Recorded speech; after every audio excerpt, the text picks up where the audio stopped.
Hey guys, welcome to Lingua Marina. Today we're going to talk about a problem that a lot of you have. I've been doing this research on this channel. I've been asking you what do you guys struggle the most with, and most of you guys struggle with speaking, and I can totally relate to this problem. But today I want to dig deeper. We learn so much when we learn English. We focus on grammar, and grammar is tenses, grammar is articles, grammar is everything, like how we structure the way we speak. It's all about grammar.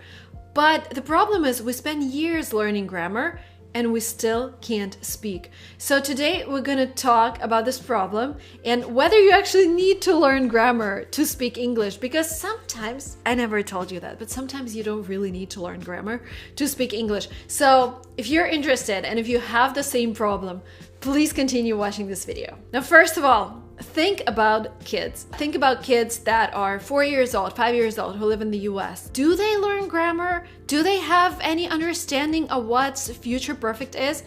I'll tell you what, my American friends, if I ask them, do you know when you use future perfect continuous? And they would tell me what are you talking about? What are these words? Nobody even thinks about that. And you know why? Because they learn English by learning phrases. This is one of the best tips I want you to take from this video. I'm gonna follow up with a lot more, but if you learn phrases, I have never been to Spain. You just hear that when people talk about places that they've never been to, they use this whatever tense they're using. It doesn't matter. You just learn the phrase. I've never been to Spain. Oh, okay, I've never been to that cafe. I've never been to that restaurant. I've never traveled to that place. You know that in this circumstance, when you're talking about a place you've never been to, you just use this construction. That's it. And you learn the phrase. Or I remember when I was learning conditionals, I was like, oh my God, zero conditional, first, second, third. How do you even remember them? And how on earth, when you're talking to a native speaker, how on earth would you just stop and say hey, I need to remember a second conditional structure because this is what I'm going to use here? No, you just learn phrases. And something that helped me remember one of the conditionals was this song, Wish You Were Here. And I'm okay, so when he's not here and I wish he was here, I say, wish you were here. And this way I remember the construction. I also remember that you were, not you was. This is a typical mistake, right?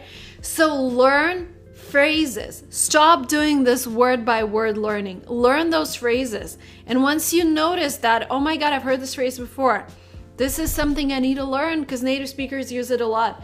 And then no need to focus on grammar.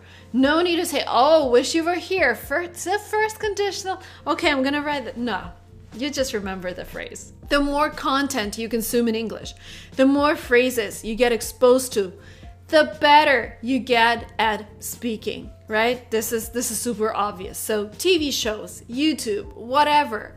But please make sure you're actually noticing those phrases, wish you were here, I've never been to, what's up, whatever. Just make sure you notice them. One tip to expose yourself to more information in English is to read books. But what happens with reading books is sometimes we just get stuck on one book and we spend a month reading one book. And in the end, we're okay, this is taking too long, and we just drop it. The sponsor of today's video is an app called Kuber. And what they do, they take books and condense them into mini formats that you can either read or listen to in less than 20 minutes, which is super exciting because when I read books, I've realized that, there is this one piece of information is just being presented from different perspectives over and over again. And I already got it. I already got what they mean. So consuming books in shorter formats is actually very, very useful. And because it's only 20 minutes, you will be able to read what? 3, 4, 5 books a week, which is amazing. And again, it gets you exposure, it gets you condensed information.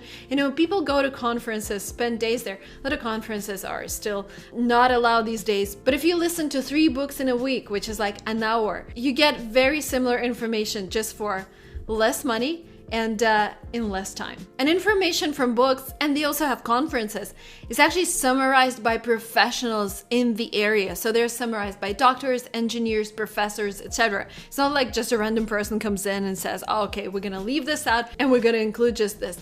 It's actually done by a professional person. They have over 1,500 summaries spanning 20 different topics, so everyone can find something they enjoy. But keep in mind that it's all non-fiction, just because there is no much sense in summarizing fiction. But non-fiction is basically the type of books that I would read. It's mostly like self-development, business, marketing, or some kind of craft that I'm trying to master, like how to write a script, etc. The book that I've recently listened to on Kuber was Crushing It by Gary Vaynerchuk, and I can highly recommend it to everyone who's willing to start something new. Doesn't matter what it is, become a creator, become an entrepreneur, get into university of your dreams, move to a new country. It gives so much motivation. And because you're watching this video, you get 30 free days on their annual subscription. And also first 200 people who click a link below will get 20% discount. The link is in the description box. Now, we figured out that you need to be exposed to a lot of phrases. We figured out that you need to learn them by repeating them 5 to 10 times. Another psychological thing I wanted to talk about is that my parents are not very good at English, but well, they've learned grammar, but they don't use it and they don't need to use it. Whenever they go abroad, they just use, the words that they know, they use the body language or whatever to explain what they need. And guess what? People, like, even if you say, I go there yesterday, they understand that you went there yesterday. Okay, grammar is wrong. But the goal for us with learning English is to make people understand what you're talking about. And if you use the wrong grammar, people will be like, okay, that was probably wrong, but he used yesterday. So they would understand. Just make sure you include your body language, include your emotions so they could better understand what you mean. But again, don't focus on it. What I think is that a lot of people would have been a lot better off if they stopped being perfectionists. If they started speaking English before actually learning all the grammar rules. If they just let this go, okay, I'm gonna go ahead and speak English. I'm gonna make, I don't know, the goal is to make at least 10 mistakes in this conversation. Doesn't matter, because I wanna speak. And if the person thinks that I'm dumb, whatever. Again, something that I found being in the US is that you can have the most horrible accent in the world.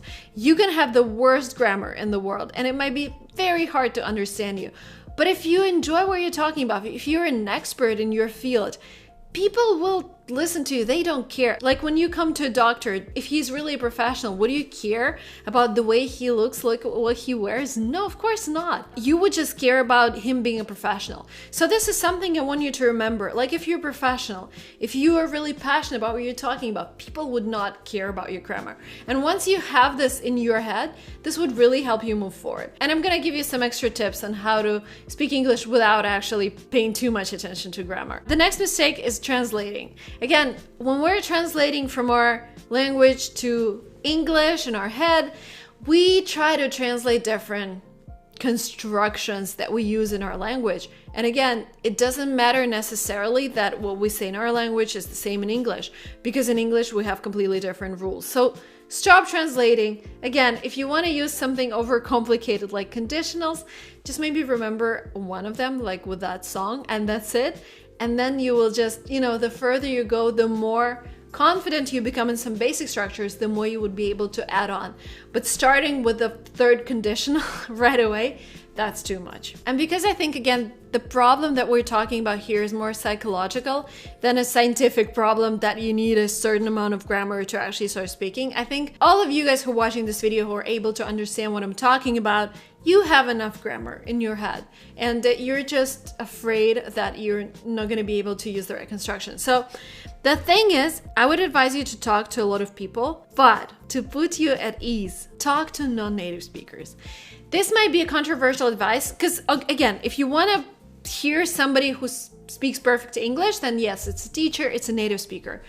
But if you want to let go, if you have this psychological thing in your head that tells you I have to be perfect, when you're talking to a non-native speaker who makes mistakes, you just feel so much at ease because they also make mistakes just like you do, and it's psychologically so much easier. I notice it, my husband notices it, everyone who speaks English in the US, like all of my US friends who are non-native speakers, they tell me that it's a lot easier for them to understand me, to talk to me in English because they know I'm not a native speaker, and I won't be like, oh, she said that wrong because I know I make mistakes myself. I would never judge. So again, talk to non-native speakers if you just want to let go of this tension that you have inside that you can't speak English. Well, and the last but not the least, if you go to an English speaking country, that's always the best, and try to interact with as many people as you can, not just like your teacher if you're taking a course or just your classmates.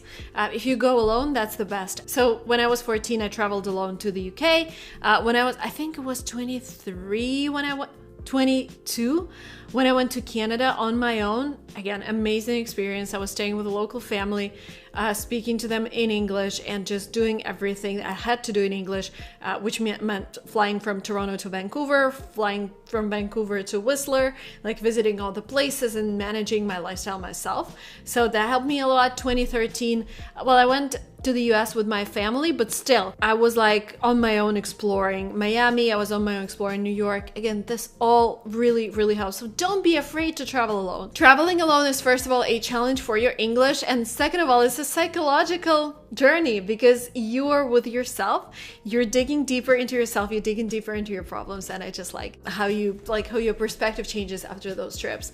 Thank you guys so much for watching this video up to the very end. If you're not yet subscribed to this channel, please hit subscribe. I will see you very soon in my next videos, and bye bye.